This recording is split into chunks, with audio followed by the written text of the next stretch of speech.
Welcome to my fellow Ronins. Thank you for stopping by. It's the one and only Savvy Ninja bringing you a highly requested video, giving in-depth details about the new gray sets in Rise of the Ronin, the Ferocious Tiger, and the Prodigious Dragon. Are they any good? Or are they just mid? Are they worth the inevitable grind to farm for? Sit back and relax. All your questions will be answered in this jam-packed video. I'm gonna put an end to the suspense. It's been confirmed these new gray sets are registered game changers and add another layer of combat mechanics to the already stacked system. Both of these new additions are equally fun to play with, and which set you prefer is solely dependent on your playstyle. To kick things off, I'm going to start with the Ferocious Tiger gray set. This set focuses on maneuverability, agility, and key management. Ferocious Tiger set bonuses. Blade Flash. The Blade Flash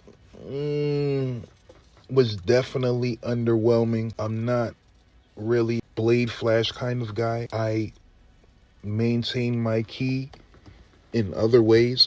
So the Blade Flash for me really didn't do much. If anyone has found a good usage for this skill though, please let me know in the comments section below. We're moving on to the upgraded forward dodge. I would have to say the Ace of the Tiger set is by far the upgraded forward dodge, which adds iframes to your dodge.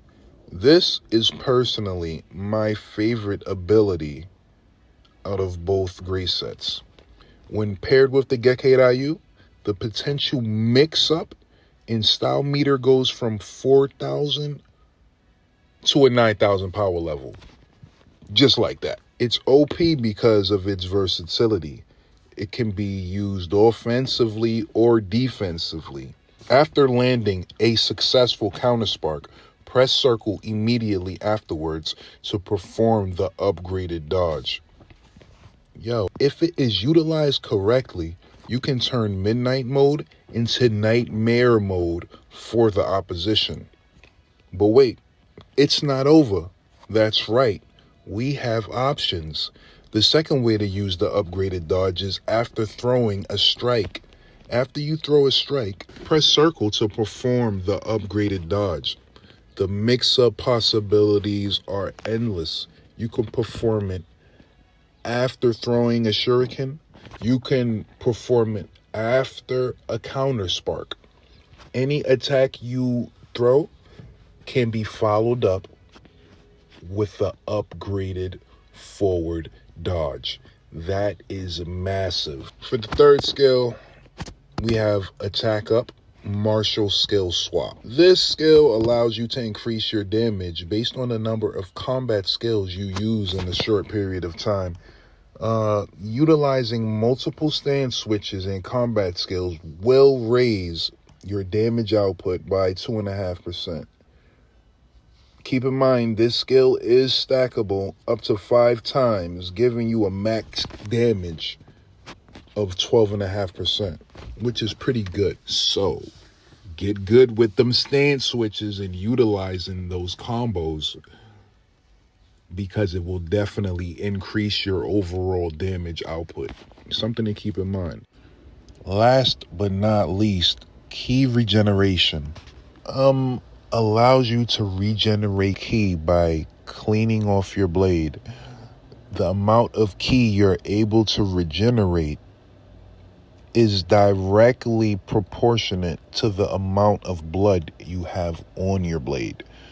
The more blood you have on your blade, when you blade flash it, the more ki you'll regenerate. Moving on to the Prodigious Dragon race set. The first skill in this skill tree of the Prodigious Dragon grace set is the last ditch counter spark. With the last ditch counter spark, you can use your counter spark to defend against oncoming attacks, even when your stamina bar, your key bar, is fully depleted. That is a definite game changer. Definite game changer. Moving along, we have enemy max key down. Grapple attack. Yo, moving on to the max key grapple attack. This one is pretty useless for me. It's useless for me in terms of my playstyle because I seldom use the grapple during combat. Unless it's to yank a pesky archer from a rooftop, I don't really use the grapple attack. Moving along, we have neutral combat. This is another really good skill. Definitely top tier. It takes away your disadvantage against certain enemy types, and it turns it into an advantage, which is beast mode. That's so tank-like. You activate the buff after performing a violent gale or flash attack. I like this skill because it allows you to use the weapon of your choice against any enemy, any style, without being heavily nerfed for it, giving you complete control over any enemy confrontation. Yeah, I like that. I like the freedom. Moving along, we have the upgraded counter spark. Drum roll. That wasn't a drum roll, but you get my point. I know a lot of people, a lot of my fellow Ronins, they want to know if the upgraded counter spark is, well, actually upgraded. And the answer is, yeah, it's upgraded. It's nothing too substantial, but I did notice a slight increase in the window time for successful deflections. So keep that in mind. Both the Tiger and the Dragon are powerful new additions. Which path will you take? The journey won't be easy. The grind in pursuit of your treasured pieces will seem like an eternity.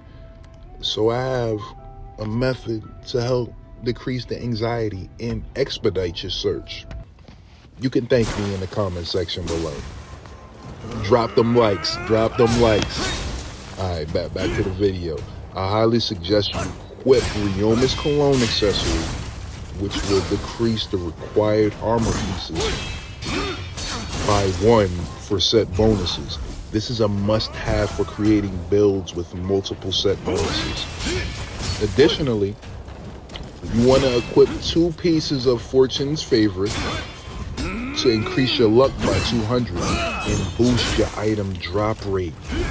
This is going to be key when you're farming for the new gray sets. We need every little advantage we can get.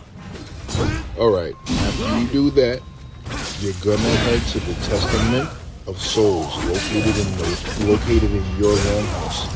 And you're gonna run the mission, the enemy of my enemy. Farm this mission until you get the set of your choice. This is by far the most time-friendly method I have come across. Now, as promised, I'm going to go over my build in detail. My main weapon is the katana.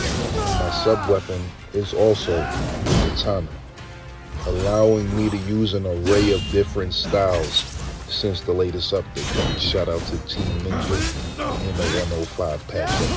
You dig? So I have a total of 6 styles I utilize with my katanas. My favorite style is the Geke Ryu style. If you're having trouble finding this style or upgrading this style, let me know. I can make a video on how to acquire it. My second favorite style is the Tatsumi Ryu style. This one falls in the category of the Geke Ryu style. If you're having difficulties finding or upgrading this style, let me know and I will make a guide for it. And then we have the Neo Ryu. Those are my 3 favorites. If you've been following me, you've seen me interchange between the 3 in combat on numerous occasions. Like, I like mixing them up a little bit. For my sub-weapon, I carry a handgun for show because I barely ever use it. It's a little slow. I'm a big fan of the shurikens due to their iframe invincibility, the key replenishment passive ability, and the speed at which they come out. And ladies and gentlemen, that brings us to the end. Well, my fellow Ronins, that pretty much sums up the sets and my build. That's a detailed breakdown of the. I hope you Ronins enjoyed the video. Like if you liked, and drop your thoughts in the comment section below. Till next time, game over.